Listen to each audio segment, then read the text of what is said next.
Who knows when Muhammad was born? I know you have the death here.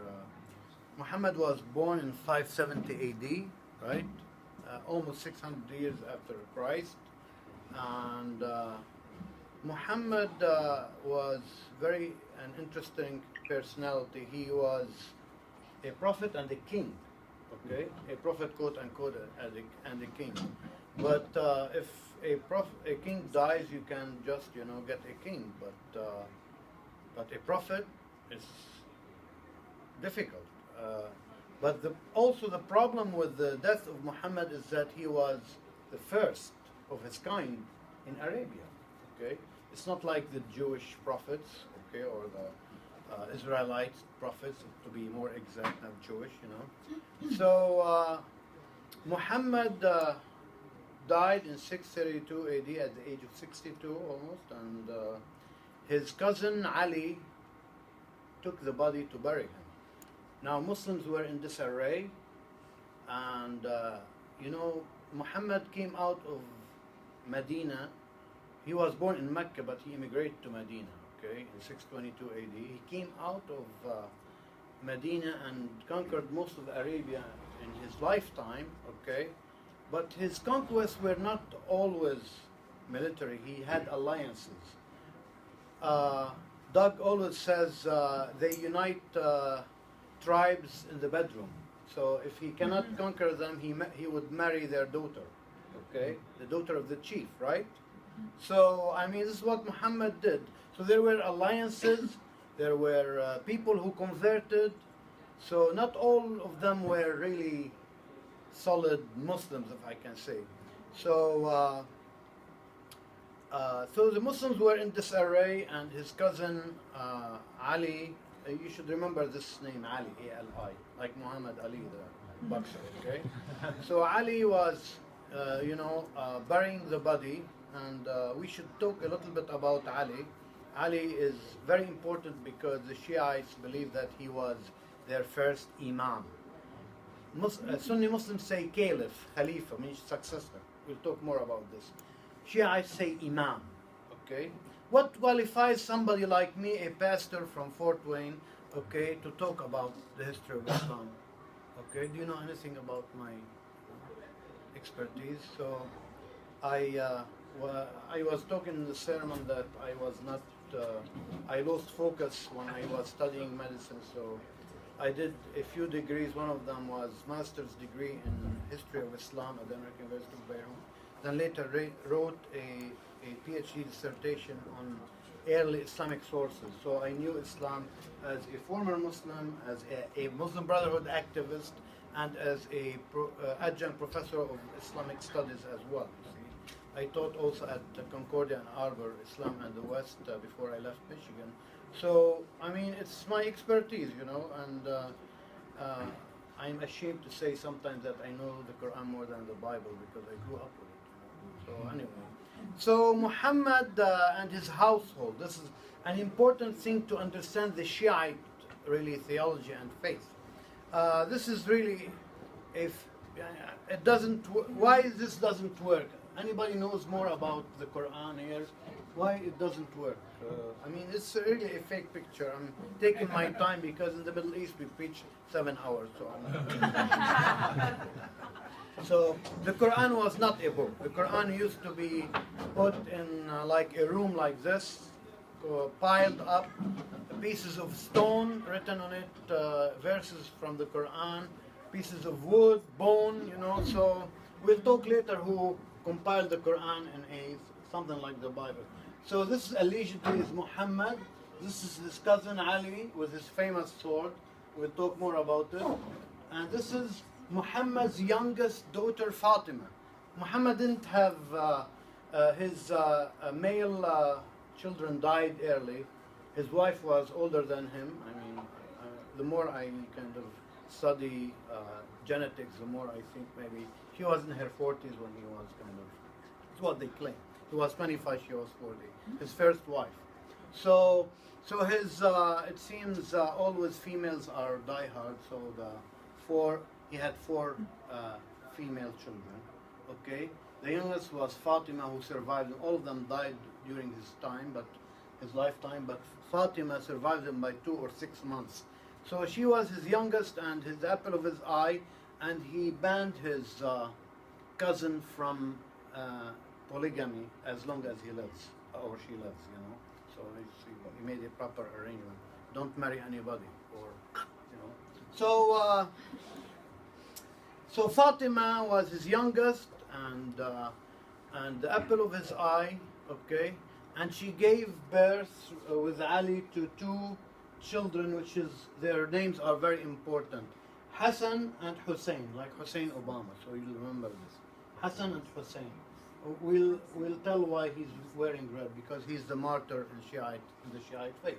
So Ali was a warrior and a brave man. By the way, Ali's father adopted Muhammad when his father died when his mother was pregnant. So his grandfather took care of him. Then his grandfather died when he was 6 or 7. So his uncle Abu Talib, the father of Ali, adopted him. So Ali was like not only a cousin, like a half brother, if I can say, or a step brother. Sorry. So Ali was a warrior, and Muhammad used to send him to assassinate those who criticize the Quran or criticize Muhammad. Speaking of beheading people and beheading, people who kind of criticize the Quran or Islam, it was, legitimate during the days of Muhammad that whoever criticizes the Quran or Islam should be dealt with this way. So Muhammad used to commission Ali to go out and behead or assassinate, and others as well. So even there is a name for his sword, Zulfuqar, okay, means that the sword with the 2 razors or blanches, okay, so or blades, okay. So this is a Shiite saying. Ali is the vice regent of Allah. There is no hero but Ali. If you have any questions, please ask me, okay? If there's a loophole in the information or something you do not understand, I'm ready to, I wrote this presentation myself and I can really weave in and out. No problem with me. So, Shiite Muslims believe also that Muhammad declared in one of his military expeditions that Ali should be his successor after he dies. So Sunnis don't really recognize this narrative, okay? And they call it the oath by the creek or something like that. I'm trying to translate. Ghadir means creek, the creek day. So anyway, Shiites think that Ali was a legitimate successor. So we'll go more into that. So as I said, when Muhammad died, the Muslims were in disarray, and so Ali was burying the body. Okay, Ali, his cousin and son-in-law, was burying the body when the Muslims were in disarray, and some tribes felt that, our contract with Muhammad ended. He died. Our agreement is over. Okay, as I said, they had an alliance. Okay, so some Muslims said, okay, we'll follow the 5 pillars of Islam, implement them except one pillar, which is the tithing. Okay, always money helps, right? So we're not gonna give the tithing to anybody but Muhammad. Okay, so one of his followers and father-in-law, Muhammad's father-in-law, and he was the guy who was leading the prayers when Muhammad was sick. His name was, you should remember this name, Abu Bakr. Abu Bakr stood up in the mosque and said a famous sentence. Those who worship Muhammad should know that Muhammad died. And those who worship Allah should know that Allah will never die. Muslims thought, this guy is wise. We should really, if I can say, anoint him as our successor of Muhammad. Successor in Arabic is Khalifa. So Khalifat Rasulullah, the Khalifa of the Messenger of Allah. So this is why the head of ISIS called himself Abu Bakr. He wants to portray himself as, the first caliph after a long time of, if I can say, a Muslim decline. Okay, so Abu Bakr took over, okay. Ali missed his chance, okay, of succession, all right. Till that time, again, I want to remind you, there was no Shiite or neither Sunni. It was just mainstream Muslims, okay. All of them were together, okay, and they didn't have any theological differences, okay, and so Abu Bakr ruled for 2 years. He was an old man, and most of his time he was fighting the apostasy war. So he was fighting people to go back to Islam and pay the tithe. Actually, it was the tithe. It's the third pillar of Islam. It's 2.5% of your annual savings, and 10% of the harvest if you have you're doing agricultural work. So if you make $1 million, you don't save a penny, you don't pay anything. So then Abu Bakr died. Now Abu Bakr was an old man in the standards of those days, 63 years old, 64 maybe, and his right hand Umar succeeded him. Umar was a strong person, and nobody would cross him, you know.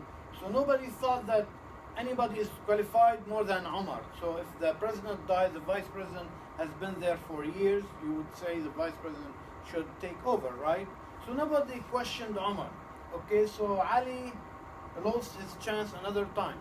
Now we should bear in mind this problem in Islam and the Arab legacy, if I can say.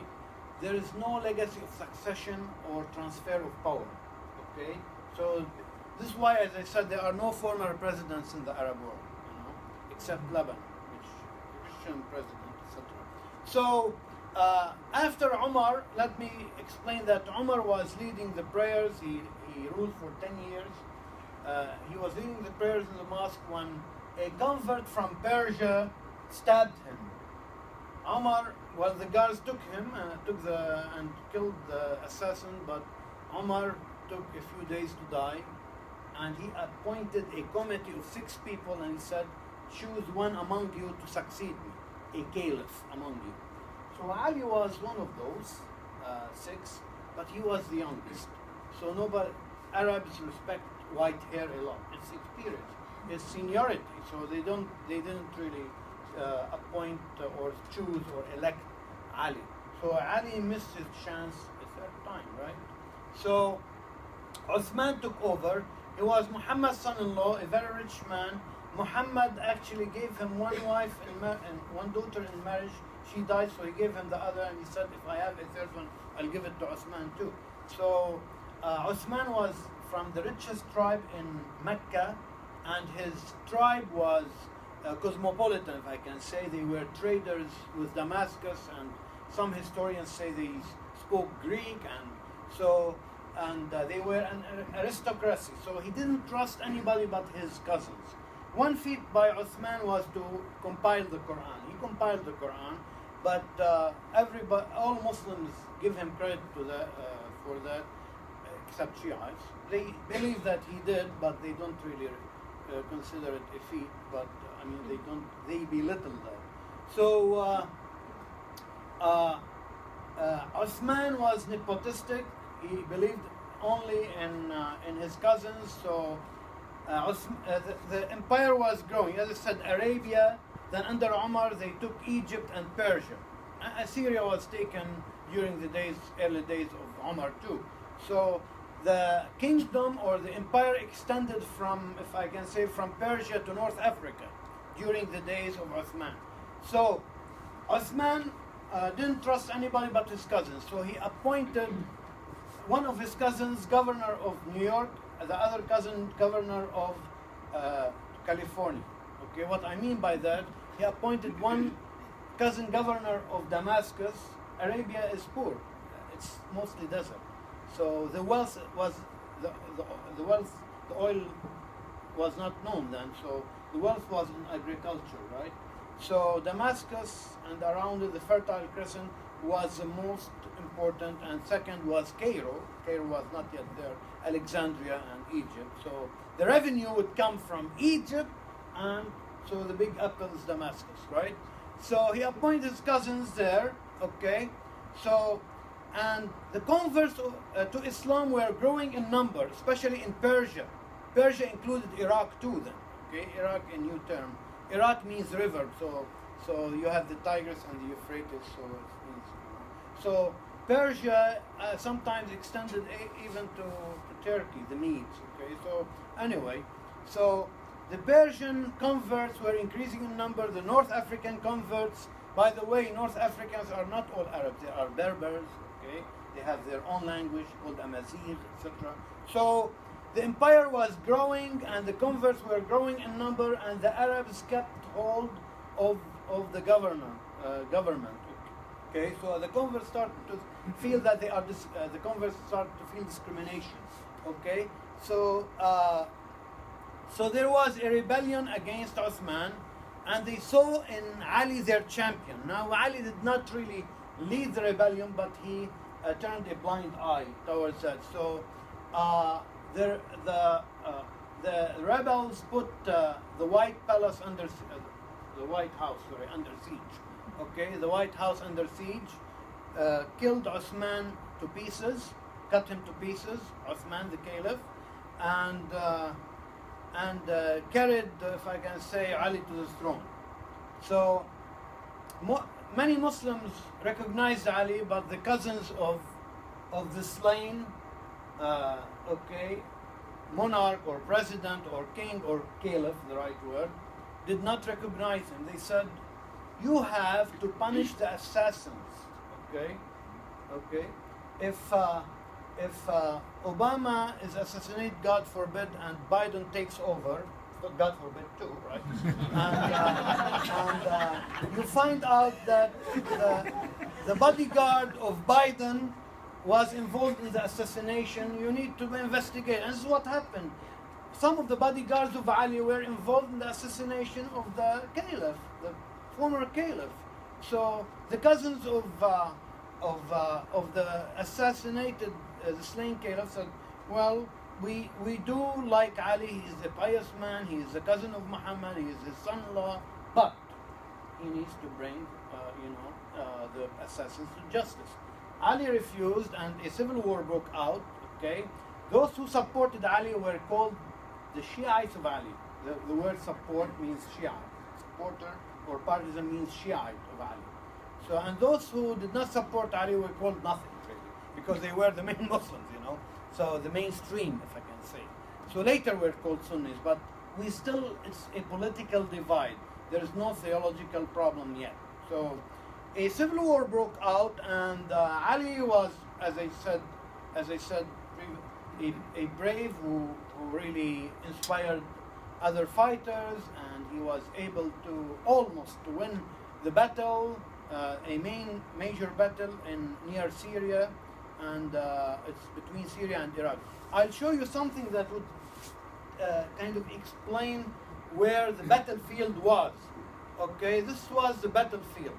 Okay, you see it's corralled in the inside the red line, and this is ISIS today, right? You see how the same battlefield, we haven't changed, Okay, it's the same battlefield, all right? So let's go back a little bit. So in that battle called Siffin, Ali was approached by the cousin of the slain caliph, the governor of Damascus, and he sent an emissary and asked for arbitration. So Ali, as a pious Muslim, said, "We shouldn't kill each other. We Muslims shouldn't kill each other." So he succumbed to the arbitration. A faction of the Shiites, the partisans of Ali, rejected the arbitration and said, "Well, we shed our blood for him. Now he is talking to the other side. We should kill all the candidates to the caliphate, okay, to the succession." Which means the candidates Ali, and the governor of Damascus, and the governor of Egypt, okay, should kill them three and elect a pious, good Muslim, okay, among us, who would be just a common person, but he is pious, not an aristocrat, etc., etc. So let me go on a little bit here. So they were able to kill Ali and failed to kill the other two. Okay, this is a tragedy, you know, in Shiite history. They were able to kill Ali. Reminds me of Hamlet, you know. Ali was like that, to be or not to be, to do or not to do. You know. Yeah, he was not really very strict, you know, like the governor of Damascus. The governor of Damascus knew Shiites would hate me because they would say that. You know. So Ali was killed. The governor of Damascus took over. As I said, he's the head of the Big Apple. He took over, and under Muawiyah, the governor of Damascus, the empire flourished. They were able to conquer from India to Spain, except Constantinople. Okay, they were able to do it. So 750 AD, you know, it was the end of the Umayyads. But before that, really, Muawiyah, before he died, he wanted to establish a dynasty, which is against the Arab mentality. In the Arab inheritance or legacy, the caliph is a first among equals. He cannot really bequeath the government to his son. Okay, but Muawiyah was married to a Christian, and he had the oldest son Yazid, called Yazid, and Yazid was not very well respected. He was a prince, so he spent his time, you know, playing Xbox, etc. You know? So he, the son of Ali, the youngest son of Ali, thought this is the time to go and claim my right to be a successor. I am the grandson of Muhammad. Okay, so Hussein. Nobody asked me about Hassan because they were Hassan and Hussein. Hassan means good, Hussein means little good. Okay? So it's really, I mean, this is in Arabic, like Rose and Roselle, it's a diminutive. You know? So, okay, so Hassan loved women, so the governor of Damascus gave him $1 million, told him, go marry as many as you want. He married 1,000 wives. Then he poisoned him, you know, it doesn't end here. You know, so he gave him money, then poisoned him. But the other one, Hussein, was after the government, okay, a politician. So he thought the Iraqis would help, okay. So he went to South Iraq, moved all the way, okay, with his family, traveled all the way to South Iraq, which is Karbala today. There, the Iraqis walked out on him, okay, and let him face the wrath of the Syrian army alone with his family. Okay? So the Syrian army attacked. He had 116 people only with him. Okay? He was killed, beheaded, and his head was sent to Damascus for them to play soccer with. There was no soccer, but for the cats to eat. You know? So nobody knows where is the head now. Some say it's in Egypt. There's a shrine for him in Egypt called Sidi Hussein, my Lord Hussein, and one in Damascus, etc. Then they claim no, they brought it back to Karbala, but nobody knows. So Karbala is 60 miles south of Baghdad, is where Hussein's body is buried, allegedly buried, and this was the most important incident in the history of the Shiites, the death of Hussein as a martyr for their faith. If I can say later, they called him martyr for their faith. But till then, the Shiite faith as a faith was not yet created. Okay, it was still a political problem. And the death of Hussein for the Shiites is like the cross for the Christian. Okay, it's the cornerstone of their theology. This is why every year they reenact the death of Hussein in 10 days, okay? And they do plays, dramas, explaining how he died and swearing at the successors of Muhammad before Ali and cussing at them. And some of his wives, although Muhammad's wives, like Aisha, was against Ali, etc. So they cuss and swear and ignite, if I can say, the hatred towards the other, okay? And they do it in a dramatic way. Watch. They cut their head with a razor and beat themselves okay, and then they walk in the streets in processions saying, "Oh Hussein, oh Ali, oh Hussein, oh Ali," okay, etc. So in wherever there are Shiites, whether it's Dearborn, Michigan, or Toledo, Ohio, there are processions. I didn't see them let blood out in Michigan or Toledo, but this is, they do processions and have really. So was this the end of the story? No, no. Okay. Who remembers Jesus of Nazareth of the 70s when the rabbi goes into the tomb, the empty tomb, and he looks at the empty tomb and the shroud, and he says, "Now it begins." This is what happened with the Shiites. Now it begins. Okay? So one baby was able to escape the massacre, allegedly. One son of Hussein. And so they believe that the next Imam after Hussein who came was, okay, they believe in 12 Imams. As I said, Sunnis say Caliph, Shiites say Imam. Okay, so there are 12 Imams, okay, who succeeded, in authority. They didn't succeed in rule. The rule was always in the hands of the Sunnis most of the time. Okay, if I can call them Sunnis. Actually, after the death, or 10 years or 7 years after the death of Hussein, a guy came out from Iraq and he said, if nobody is eligible to lead the Muslims unless he has the bloodline from Muhammad through Hussein or Hassan. So this really establishes theological difference between the Sunnis and the Shiites. So the Shiites believe you cannot lead the nation unless you have holy blood in you. While the Sunnis say no, Muhammad was not holy, he was a normal human being, he died, buried, and Ali is the same, and there is nothing holy about them. The Quran says this, and any pious Muslim, qualified, a male Muslim, could lead the nation. So this is really the main difference. There are other differences I'll talk about, okay? The eschatology and the mediation of patron saints, these are the patron saints for the Shiites. So notice the last one, what happens here. This is very important. He was born 868 and disappeared, they say. He went into occult and he will come back. And he'll come back as what they call the Mahdi, the right guided one. And he'll come during tribulations, if I can call them. And he'll lead the Shiites to victory. And this is why Ahmadinejad, when he comes out, he used to come out in the UN and pray, "Oh Mahdi, come soon," like Maranatha we say, "Oh Lord, come soon." Okay. So the Mahdi, a descendant of Muhammad, he is the messianic figure in Shiite Islam. Okay, he'll appear suddenly in Mecca. Okay, nobody knows the day. Okay, all right.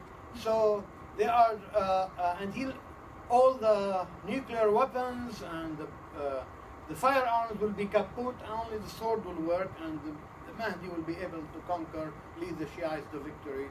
So this is the Iranian, the Shiite eschatology. The Iranians are 12ers, they call them. So 12ers, 12. They believe in the 12 Imams. There are other Shiites, like the ruler of Syria, Damascus, Assad family. They are called the Alawites. Okay, we don't know much about them because there is nothing much written about them, but they are very esoteric. Many Muslims believe that God was incarnated in Ali. Another group says no, Gabriel was bringing revelations from Allah, but he made a mistake. Instead of giving it to Ali, gave it to Muhammad by mistake. You see, so there is, those are heretic Shiites. They are not called Shiites. They are called Alawites. They are called Zaydis, etc. So some of them stop at the 7th Imam, not all the way. So just for comparison, can you look at these pictures? These are usually done in Iran or Iraq, okay? The 12 Imams, okay? So you see, this one has, a halo, right? And again, shining halo. The Shiites call him the owner of time, the Lord of time. So he is above a prophet. he's above Muhammad actually, you know, because he will come back and, you know, etc. Straighten it out, you know, etc.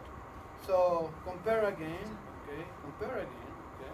12 imams, 12 disciples, right? So when the Mahdi comes, the lion will lie with the camel, you know. And, so it's the same, you know. I believe they borrowed the eschatology from Christianity. I'd like to talk a little bit here now about the flags, the eschatology of ISIS, because this is very kind of it would tie with the subject, even though they have a different eschatology. Okay. I want really first to talk about the black flag of ISIS. Okay, it says there is no God but Allah and Muhammad is messenger, the same like Saudi Arabia. Yes. I just was curious about a clarifier for the Sunni Shia. Yeah. With ISIS. Yeah. I They are Sunnis. They're Sunnis. Okay. Yeah. Yeah. Okay. So they have a different eschatology, and they go by some. In Islam, there is the Quran, the main authority, and the Hadith, statements of Muhammad. So you cannot really understand the Quran without the statement of Muhammad. There are thousands upon thousands of statements of Muhammad that are false, and only 7,000 or 10 recognized as authentic. So, but some, you know, they play with them a lot. There's a lot of interpretation, etc. So ISIS believe that they take this statement that when the end of time comes, black flags will appear from the east, from Khorasan, it's called Afghanistan and Iran area, and blah blah, and Iraq. So, and then then somebody else will come, not the Mahdi. Sunnis usually don't believe in Mahdi unless they are Sufi, mystical Sunnis. Okay, so this is the ISIS flag. So, who are they waiting for? The ISIS. You have a question? The flags say. This is what it says. Yeah. Yeah. So actually, this was the on a ring. Muhammad's what do you call it? A ring to stamp. Yeah. Seal. Yeah. It was Muhammad's seal. He used to seal letters because alleged he was illiterate. So they have it like this: Allah is above, messenger. Okay. So to give the glory to God first, to Allah. So ISIS is not waiting for the Mahdi, the Shiite Messiah, if I can say. They are waiting for Jesus. Okay. In Islam, there is a Muslims believe there is a verse in the Quran that says Jesus was not crucified. A lookalike took his place, and he was lifted up to heaven. He is in the second heaven, and that he'll come back as a Muslim and lead the Muslims to victory. So Jesus will come back and lead the Muslims to victory, and he'll appear in a place near Aleppo, North Syria, called Dabq. Okay, and this is why this is where Dabq is. Okay, according to the statement of Muhammad, there you see Dabq. And this is why ISIS called their publication online Dabq. You can go online and read this publication. This was the first issues. I would like to. You have a question? I have to quote. I would like to quote just something short from there.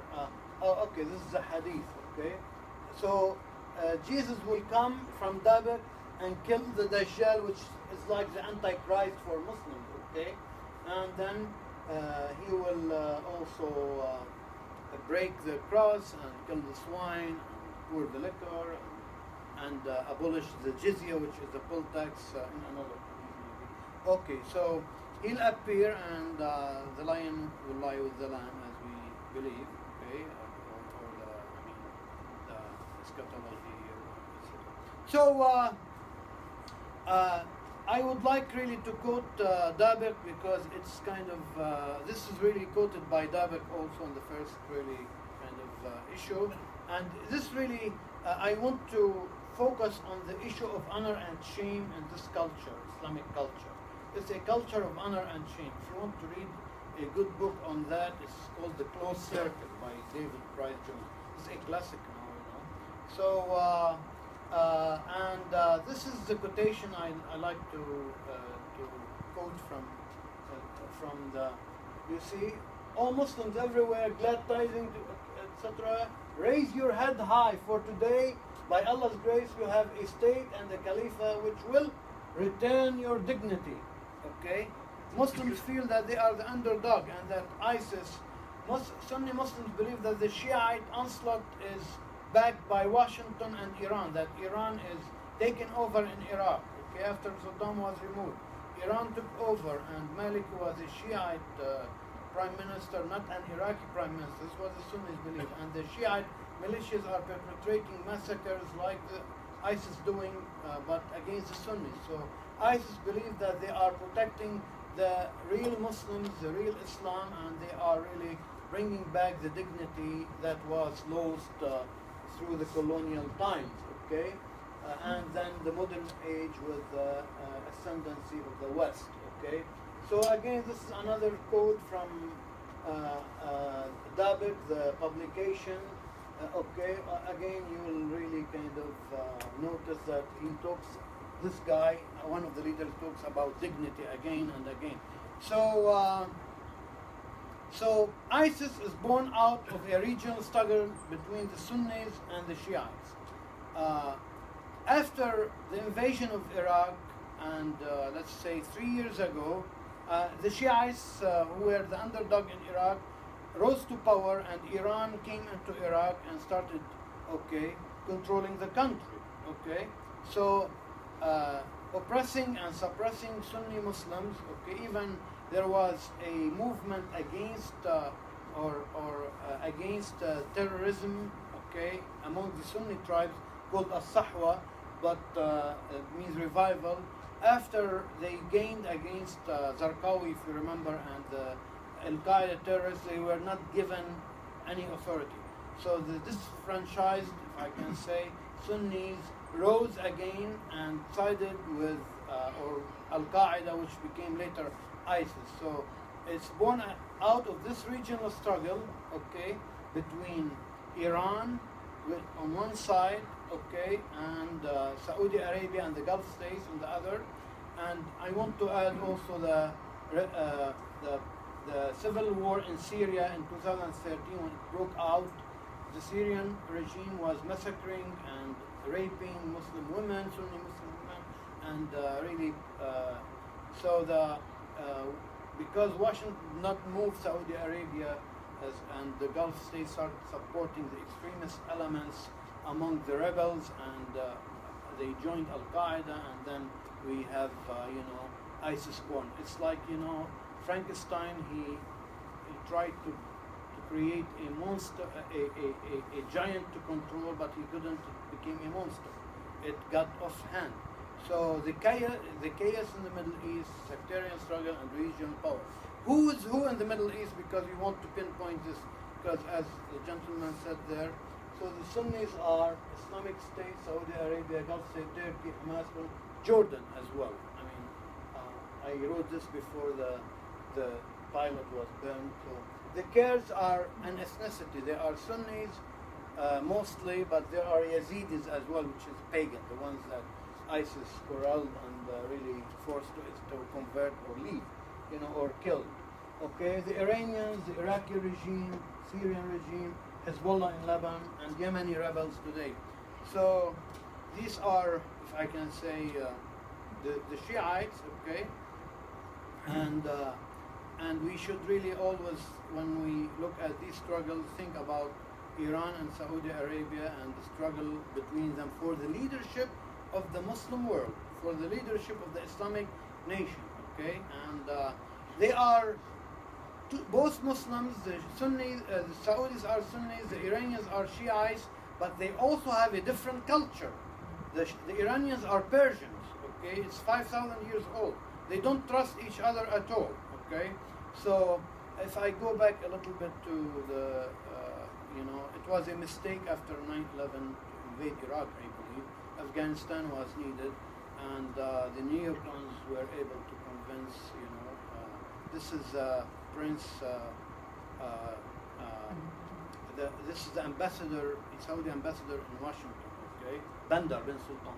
Yeah. Okay, so the invasion of Iraq, the humiliation of the Iraqis was also, especially that Sunnis found themselves the underdog and etc. etc. And we lost the moral high ground. It was a mistake to disband the Iraqi army. 400,000 people found themselves jobless. Okay, and those who are Sunnis joined now, ISIS, etc. So the Islamic worldview is really different from our worldview.